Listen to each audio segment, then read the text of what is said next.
I'm calling this special meeting of Common Council Town of Quartzsite to order at 9:30 a.m. January 2nd, 2013. Is there any member of the audience who wishes to give the invocation today? If not, we will then rise for a moment of silence again for the victims.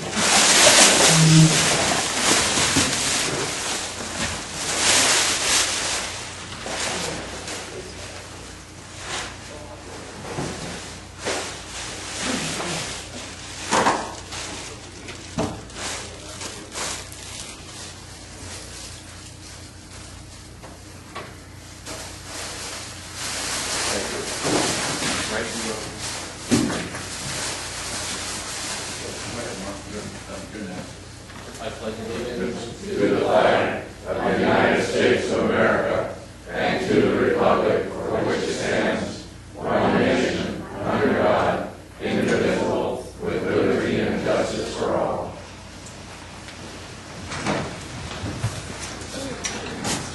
Will the clerk call the roll? Mayor Foster. Here. Vice Mayor Jewett. Present. Councilmember Anderson. Here. Councilmember Kelly. Absent. In Scottsdale for medical test. Councilmember Crooks. Here. Councilmember Workin. Here. And Councilmember Ordro. Here. Do I have a motion on approval of the amendment and the agenda? I move we approve the agenda presented. Second. Been moved and seconded to approve the agenda as amended. All in favor signify by saying aye. Aye. All opposed? Reports and announcement, are there any? Just want to do a reminder about the parade this coming Saturday. The lineup will start at 8:30 in front of the fire station. The parade will actually start at 10. It's a combination of the High Jolly parade and the ATV parade. And then at 2 o'clock on Saturday, the new community center will be, I'm going to call it dedicated. This is such a wonderful thing. We've been waiting so long for this. It'll be a great occasion. So please do come and be part of that. Thank you. Anyone else? Being no more reports, we'll go to new business. New business item 1, Ms. Bruno. Sir, did you want to do the consent agenda? Oh. I move we accept the consent agenda as presented. Second. Been moved and seconded to approve the consent agenda as presented. All those in favor signify by saying aye. Aye. All opposed? Ayes have it. Now, new business.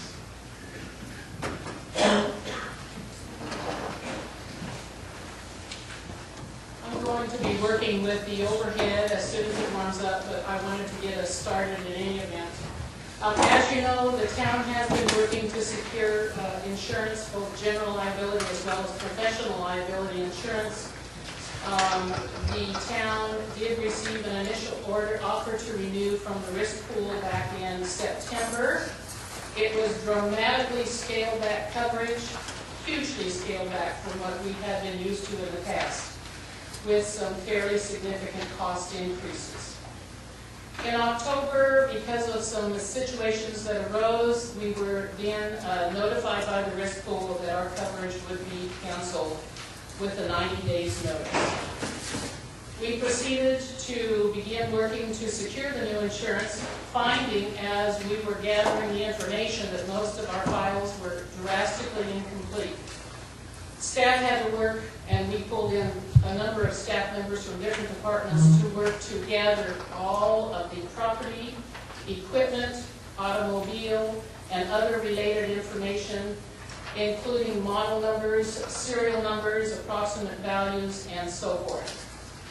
We also worked with the risk pool to gather risk run information and other information that was required in order to be able to put quotes out. We put out requests to bid to approximately 16 companies. We received several quotes for our general liability. We ultimately were declined by all but 2 for our professional liability quotes. And I would like to take a moment, first of all, and read something that's at the top of this packet. Something that explains briefly the difference in 2 basic kinds of insurance. One we're moving from, and the other that we're moving to in all but one instance. And that involves claims made versus occurrence form of insurance. There are 2 primary types of insurance policy forms: occurrence and claims made. Occurrence forms cover losses that happen during a given period of time, in other words, the policy term. However, the loss can be reported years later, but the key is when it happened. On the other hand, a claims-made policy covers claims made during the current policy term. Occurrence forms are somewhat more valuable, which means they're more expensive, because they respond to claims years later. A claims-made form has value, but no guarantee of continued insurability. A claims-made policy generally costs less than an occurrence policy, but the agency runs the risk of not being covered for potential claims that may not be discovered until after the policy expires. And with that, I would like to go to the computer, and I'm going to be using a pointer, and we're going to go through the details of our proposed insurance coverage. Before you continue, you said we're moving from one to the other. Which is the one that we're moving from, and which is the one? And if I can go through this, I'm going to explain that in detail on each one of these.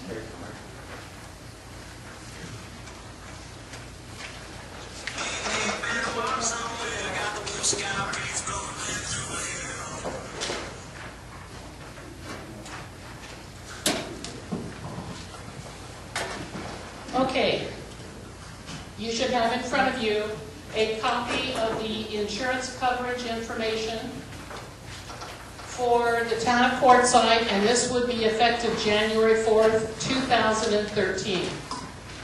This is broken down into general liability and professional liability. And as the agenda indicates, general liability includes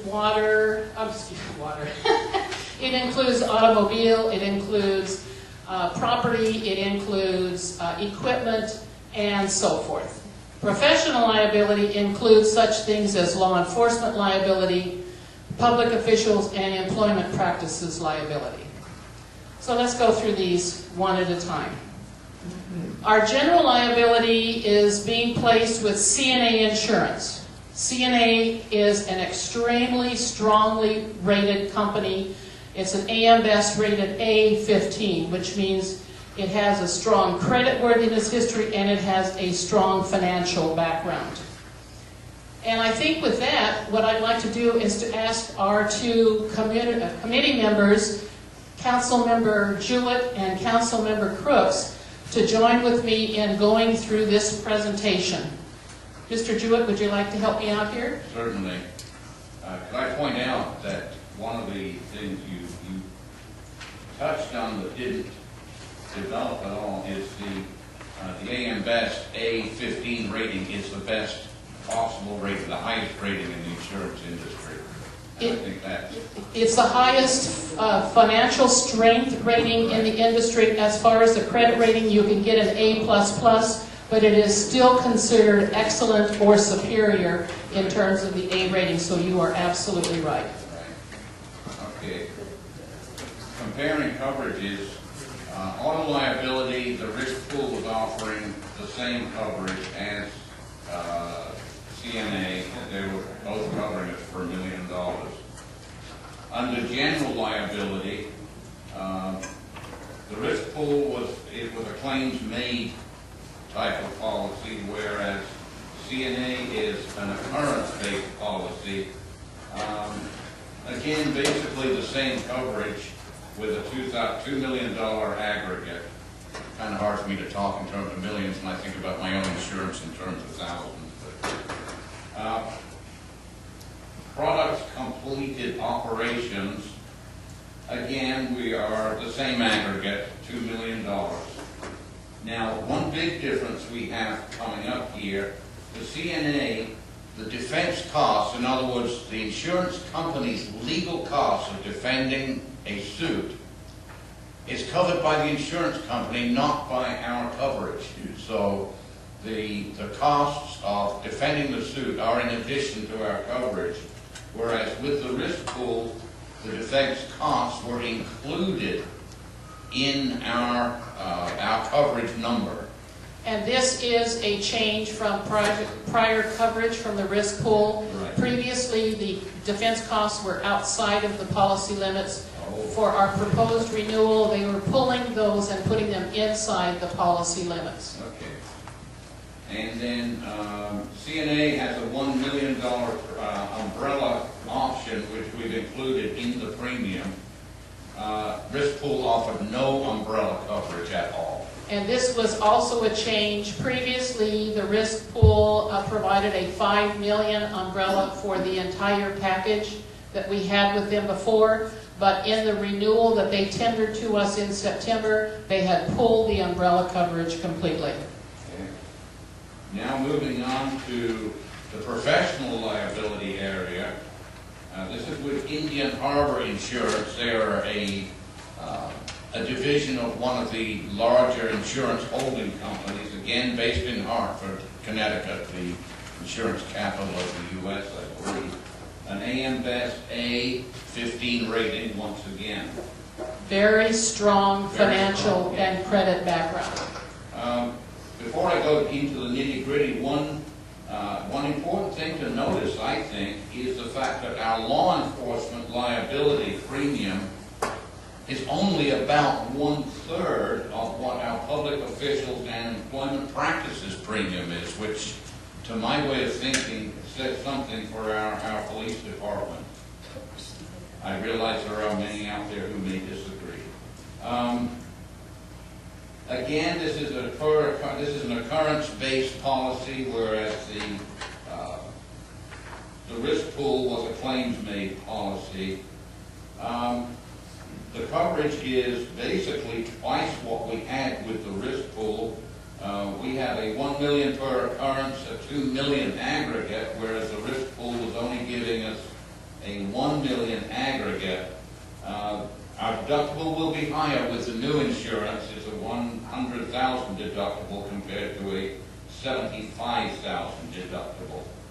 And if I may add to that, Councilmember Jewett, previously the risk pool had us at a $2 million aggregate and a $2,500 deductible, and in the September renewal offer, they had increased the $2,500 deductible to $75,000, and they had decreased the $2 million aggregate down to $1 million, and it was encompassing all professional liability, not just the individual law enforcement and public officials. So we would have had a limit of $1 million with the claims made for both components had we stayed with the risk pool.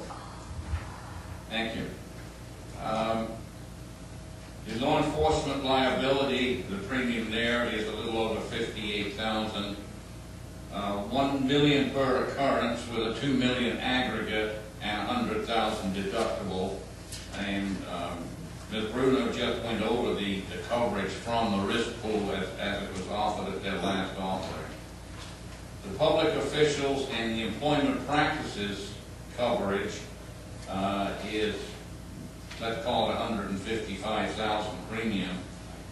$1 million claims made with a $2 million aggregate, and this aggregate is separate from the law enforcement aggregate, so it is not a combined, as was the last offer from the risk pool, a $100,000 deductible, and once again, the defense costs are outside the policy limits, whereas within the risk pool, the defense costs were going to be included as part of the cost of the case and would be part of our limits.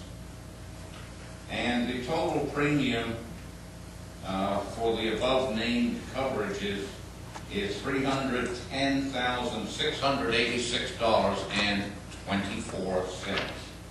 And we are also looking at the umbrella option, the $1 million for professional liability, the cost to be negotiated up to a maximum additional premium of $45 million. We're still looking at that and discussing it and trying to decide whether we really need it in light of the coverage that is included in these premiums, and whether, as somebody pointed out many times, insurance is a gamble. Do we gamble up to $45,000 on that we will need $1 million umbrella coverage, or do we save the town money and not pay for an umbrella and pray, hope, wish that we never need it? And I think the real key here is how much, to what extent the town and the council and the officials are ready to step up and say enough is enough. What we need to do is to deal with our town in an appropriate and businesslike and honest manner, and get away from many of the things that happened in the past, which we'll take a quick review of in a few moments. The insurance company's recommendations were that we should have umbrella coverage for our general liability, which runs $12,000 for this component, and that gives us an additional $1 million umbrella smooth coverage, and we have included it in the proposed premium. Their recommendation is we would probably be okay without the umbrella here because of the fact that the defense costs are outside of policy limits. And so therefore, that is it's less likely that we would be bumping up against a cap. Keep in mind that we do have a deductible that we're dealing with in both of these instances of $100,000. So the first $100,000 of expenses that we incur in defending or serving claims would be coming out of our pocket, the general fund.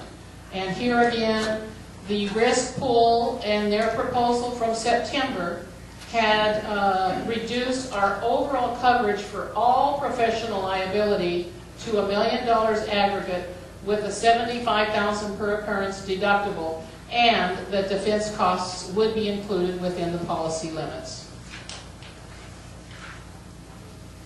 Okay, that really summarizes the coverage that we are looking to get council approval for. I've got a list of the various coverage forms at the back and premium to go with all the rest of them, but I think you have to be an insurance agent to really or even an underwriter to understand a lot of that. The simple stuff I understand on my own policies, but when you've got 5 pages of it, all single spaces, it's very hard to understand, but it adds up. The next thing we've got, and I believe everybody has it as part of their packet, is the 3-year claims history that a lot of this premium costs were based on. I'm not going to go over it line by line. Everybody has it. You've got the same document that I've got. And this is what has driven our costs up, and it's also driven us out of the risk pool. That's correct. The one comment that our insurance companies made when they saw the risk pool's offering for the coming year was it was very evident to them that the risk pool did not want us, and that's why they had narrowed the scope of coverage so dramatically. When you look at this 3-year claims history, which is something that I was asked by the insurance committee to put together, what you see here is a breakdown between general liability claims and professional liability claims. If the claims are closed and if there was any net loss, then the dollar amount is shown. In many cases where there was no loss, in some cases there was a payout loss that did occur. Many of these cases are still open. I will say about 2 or 3 of them I believe are closed now, but this run was as of November 30th of 2012, and it has not been completely updated by the risk pool. So with that, are there any questions that the council might have of the insurance committee, who made up of Councilman Jewett and Councilman Crooks or myself? I'm open for questions. Any questions? I have one.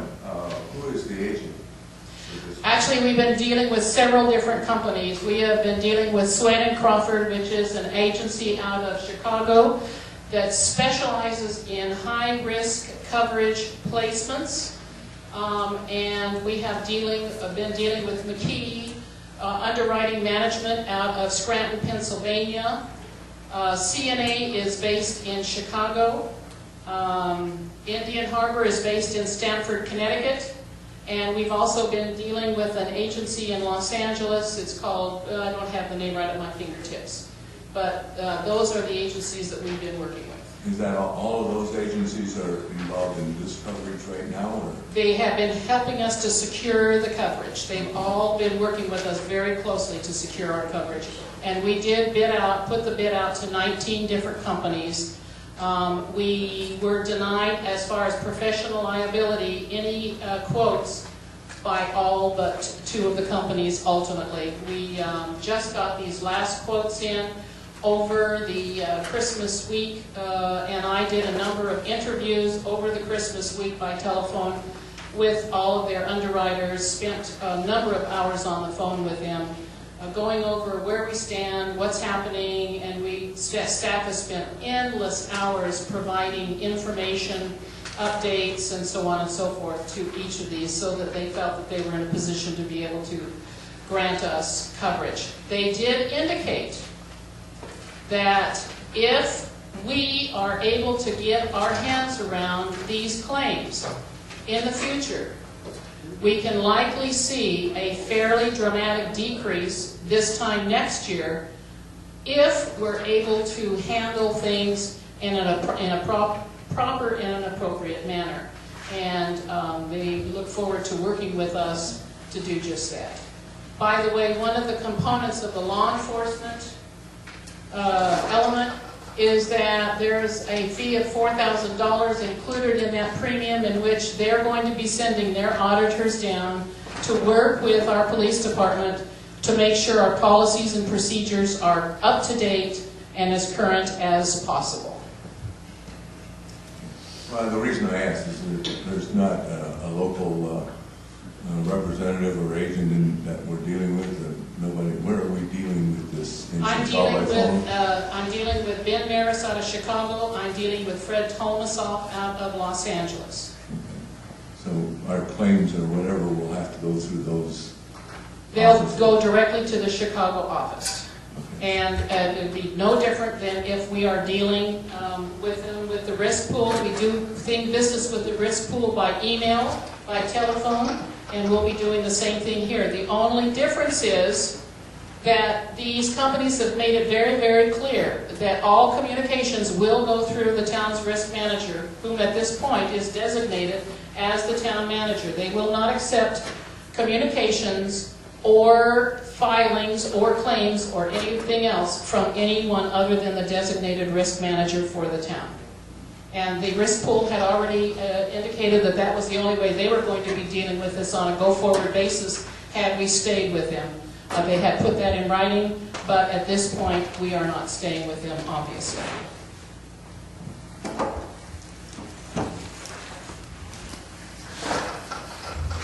As I read this, then, without the $45,000 additional premium for an umbrella, we're at $310,686 annual premium. Yes, sir, that is correct. And how does that compare with our previous insurance coverage? We were looking at, for increased for the lower coverages that you see there, approximately $230,000. And what was it last year? Last year, the coverage, which was dramatically increased, was $130,000. So, given that, Have you also, in your planning here, then made any consideration to the impact of this on our town budget? I absolutely have, and you may recall in past discussions under the management reports, I have indicated that there are some positions that I am not filling, and I'm going to be bringing back to the council a recommendation to eliminate the positions. One is the assistant town manager, one is the assistant town clerk, there's a position in the recreation department, and those are issues that I have been looking at, specifically holding them in reserve and not filling them just for this eventuality. Any other questions?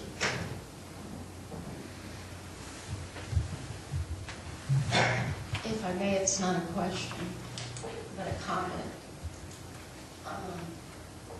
I'd just like to say that Mrs. Bruno has done such a job with this company that those rates were even going to be higher because of all of this risk. And the amount of time and effort that she put into preserving and getting us this insurance should be applauded. I agree. I know she stayed in constant contact with myself, and I believe with you through this whole thing. We've had phone calls, we've had meetings. Sometimes I'm already involved in something and on a dinner, out with parishioners or something, and she says, well, can I come and butt in? And yeah, she's come and butted in, but it's what has to be done to keep this town running on an even keel. And yeah, I'll reiterate a point that Ms. Bruno made, and that is, if we get our claims down and better handled, our premiums are going to go down too, which impacts, of course, directly the town budget. Do we need to slide anymore? Did you get the lights again? Oh, bright light. I didn't bring my sunglasses.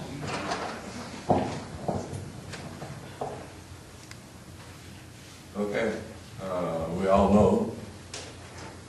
I guess at this late hour, we have not too much choice here. We need insurance.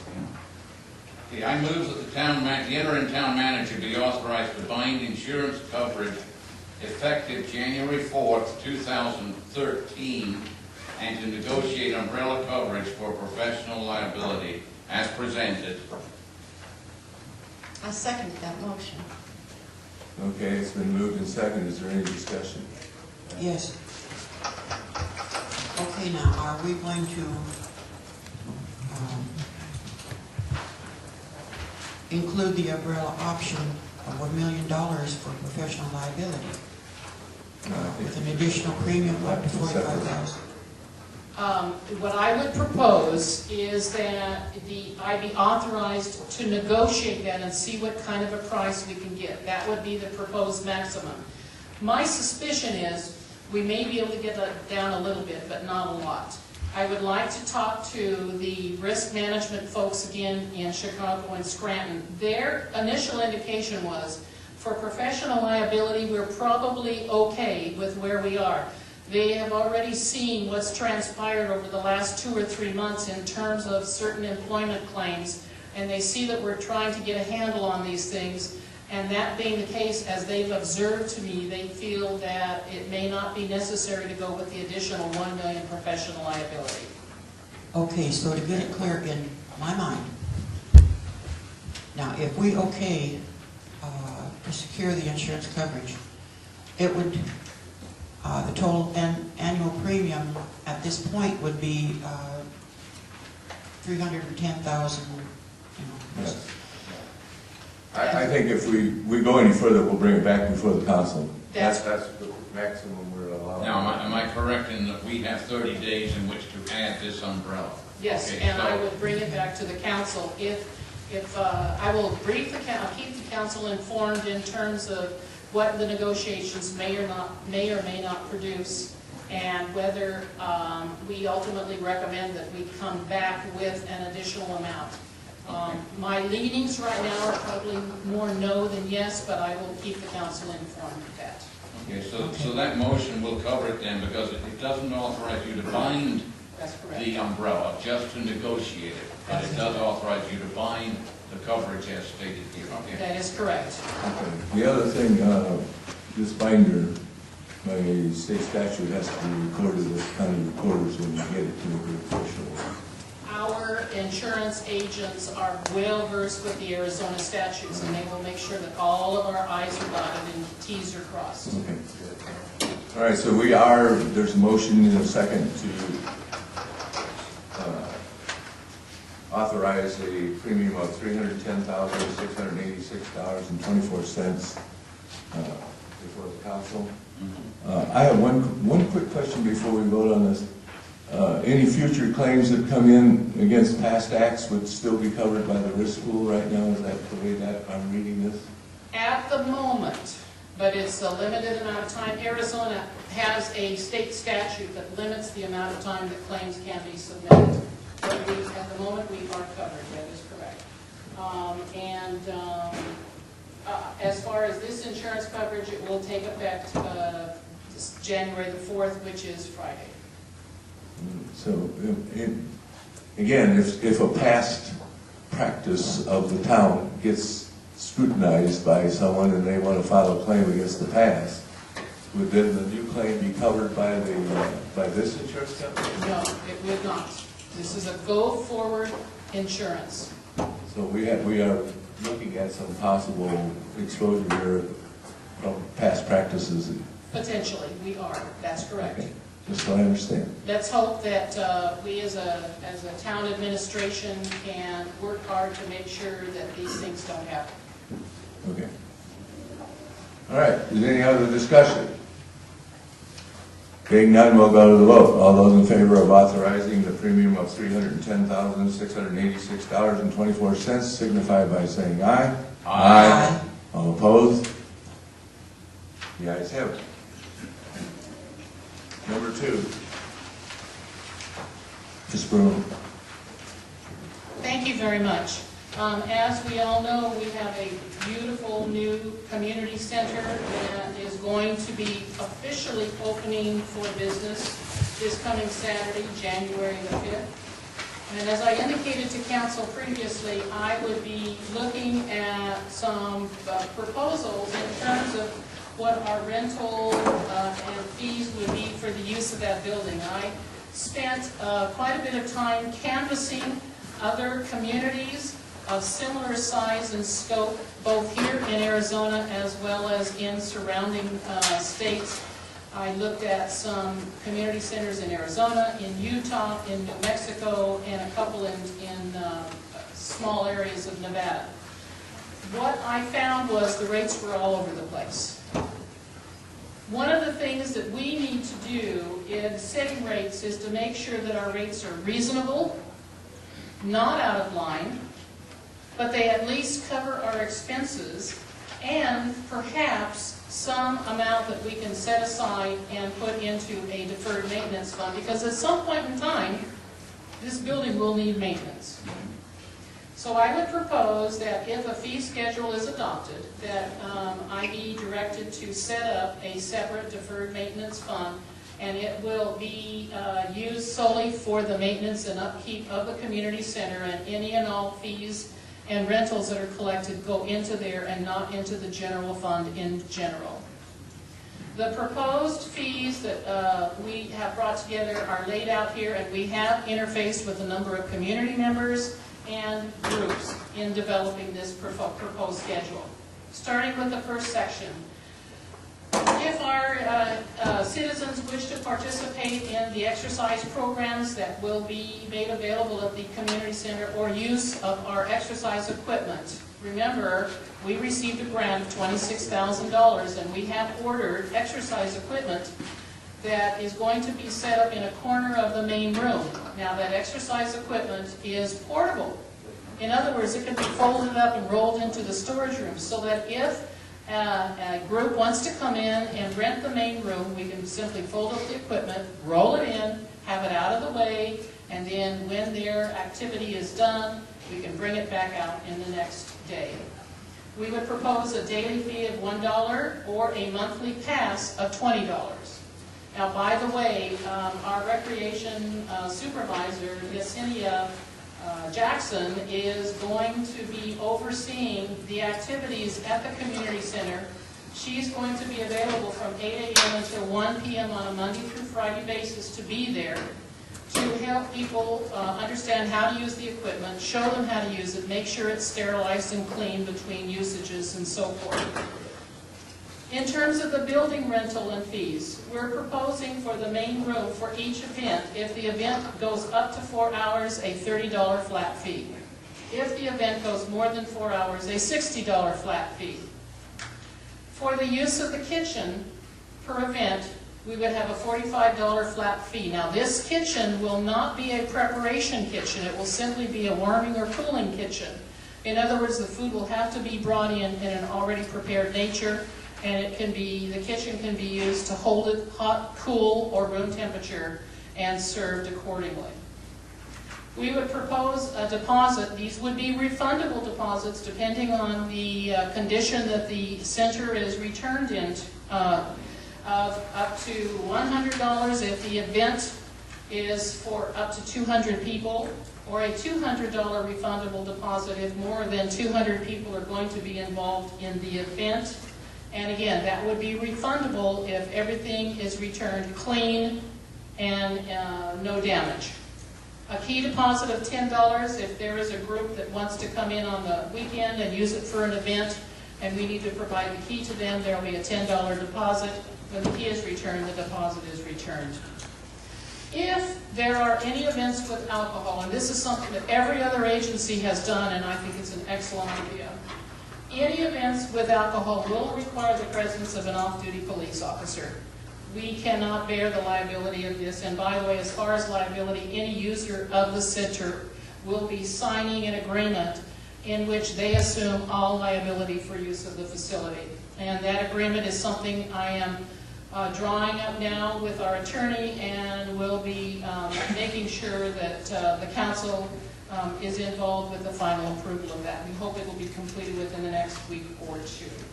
So that is the proposed fee schedule and rental schedule for the community center. I'm available for questions.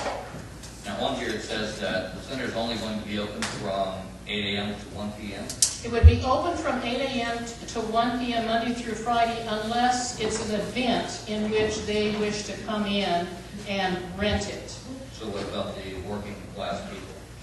They Yes. have no choice of using it. If the council wishes to change those hours, we have to have an employee on staff there. So that means we would need to rearrange their work schedule if we want to set the hours any differently. Yeah, because you're really limiting the number of people, the type of people that can use the center, period. If it's 8 to 1, any of us unfortunate, younger, Are you saying working stiffs? working class people. Wage slaves is the term I use. I think that's probably, Yeah. you know, the hours should be in the, everyone can utilize it in the evening. We need to make sure we understand that we will need to have an employee present, especially as it relates to the exercise equipment. We cannot have that unsupervised. So what that means is we would be assigning someone and As a night paying shift. them to be for an extended period of time. Right. I think that's important. Mhm. We're denying half the people, or Right, because I personally would do a monthly pass a year at a time. So what times would you propose that this be available, from 8 to 5? Oh, no. no. So what time, now you're talking about 1.5 positions now. Because by the No, time. why open it in the morning at all? Why not just make it to an 8-hour shift with the evening hours included, so Or run a split shift. Terry? What if they were to get a town employee to join them in an exercise program at the same time? I mean, give the town employee time off to go exercise? No, that's not what I'm saying. If the town employee wanted to go over there and use the exercise equipment after hours, what if they were to you'd have a town employee over there, that they'd be working on their equipment at the same time and be able to observe it. Is there anything in our, do we have an agreement with town employees that say they have to work from 8 to 5? Is that an agreement? No, somewhere? we could, and that's something we could look at, but certainly, that we're more than willing to look at that. So what would be the lateness, how late in the evening, other than a special event, would you expect or like to see the center open until? 8 o'clock. Yeah. 8 o'clock in the evening? Yeah. Right. But wait, you No, an employee could work from noon till 8. Yeah. Well, actually 11:30, 11 to 8, because they gotta get a lunch break. Okay, let me take a look at that. I'd be happy to. Question, what is the? Do you have a comment? I know it doesn't say open, but if you have a comment. Well, if you're gonna give them a lunch break at 8 hours, aren't you gonna have to close it because you gotta have an employee there? Yeah, well, we would work it out. Yeah, we would work What I'm something looking out for is there. guidance, Yeah. so I agree with you. We would look at working that out. Okay. I got a question on the kitchen. I didn't quite understand that. You mean they're not gonna be able to use the kitchen stove only just for warming up food? Why didn't they put microwaves in? It does have a microwave in there, and they can use it for warming. That's something that is uniform throughout all of the communities in terms of the kitchens. There's too much risk of damage occurring if there's full cooking being done on there. I see. Yes, Is there a Some of them may not be there, they may be as sloppy as I am when it comes to cooking. Is there a county health department requirement for a license for the kitchen? As long as it's a non-preparation kitchen, then we're fine. We've already been working closely with the health department on this. Yeah, because if they went to a full cooking, then you're gonna have to have Okay. the equivalent of a restaurant kitchen. And as long as we're not selling food to the public, which we are not. Again, it's not open for public discussion, but Star Bearcat? As I recall, that would have to be a commercial kitchen in order to have where you could cook in there, that's according to the health codes. Yes. And also, I remember something about you can't charge rent for 5 years after the building was put up. Actually, Just that's for a not daycare. accurate. We are able to charge rent as long as it's nominal and as long as it is affordable by the local population. In our original grant, we had proposed charging rent, and that is contained within the CDBG grant. Yeah. Yes, ma'am. Okay. The 5 years, my recollection, it could not be used for a daycare for 5 years. Correct. Okay. What is the building capacity, just as a matter of interest? It is, if we are using chairs only, it's 400 people. If we're using chairs and tables, it's 200 people. Thank you. Any other questions?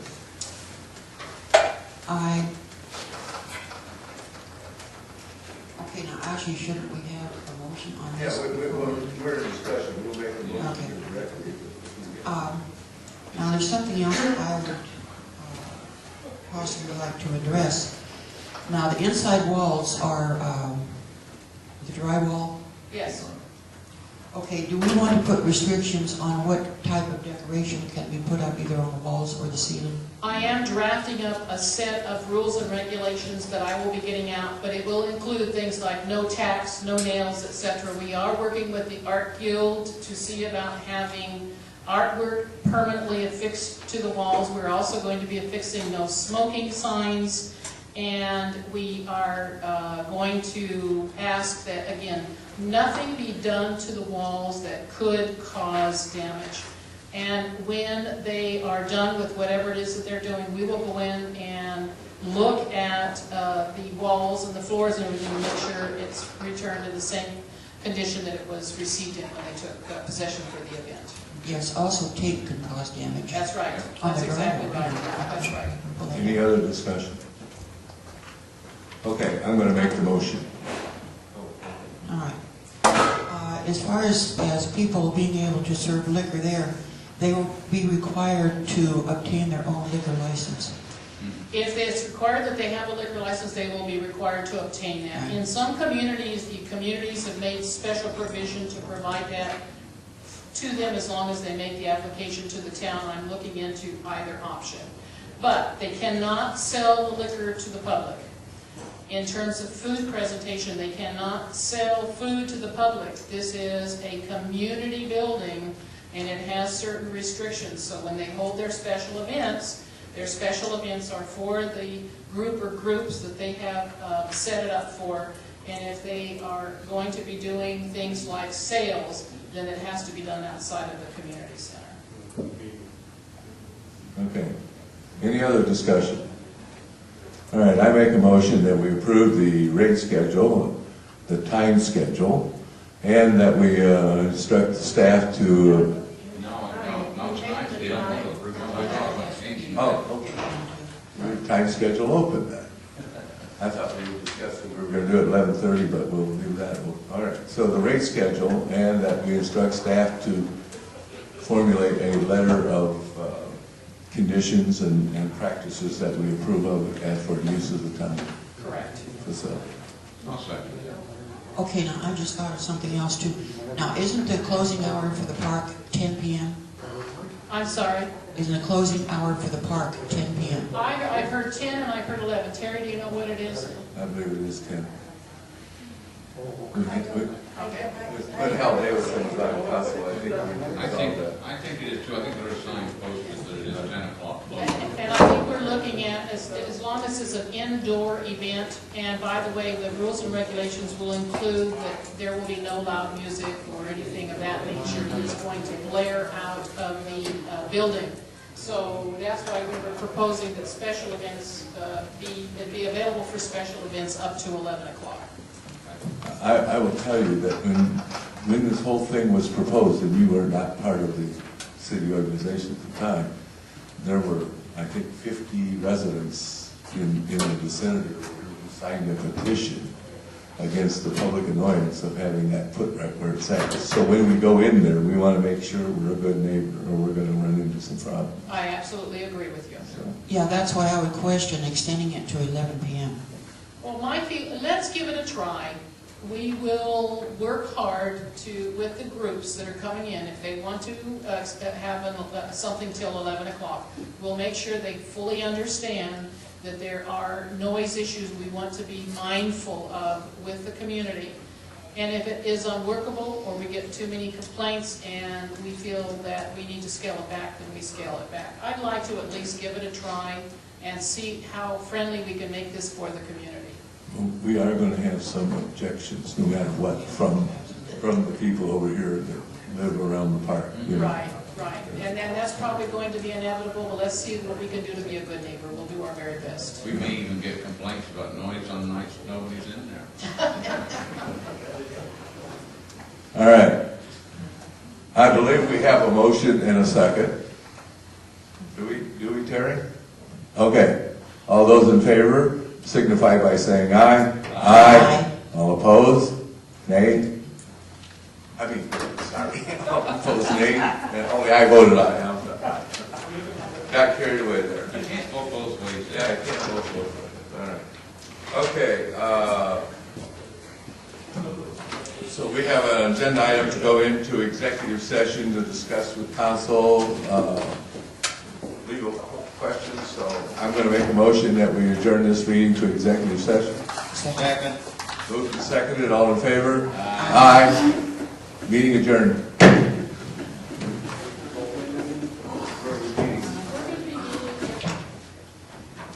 I'm sorry, Pat.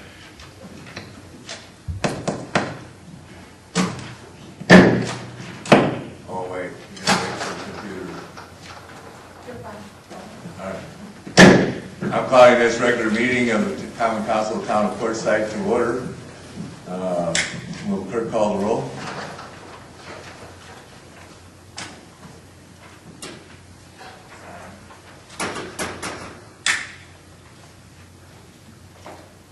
Mayor Foster, Here. Vice Mayor Jones, Present. Councilmember Anderson, Here? Councilmember Kelly, Councilmember Crooks. Here. Councilmember Workman. Here. Councilmember Orgeron. Here. Okay. Being no further business before the Common Council of Town of Portside, this meeting is adjourned.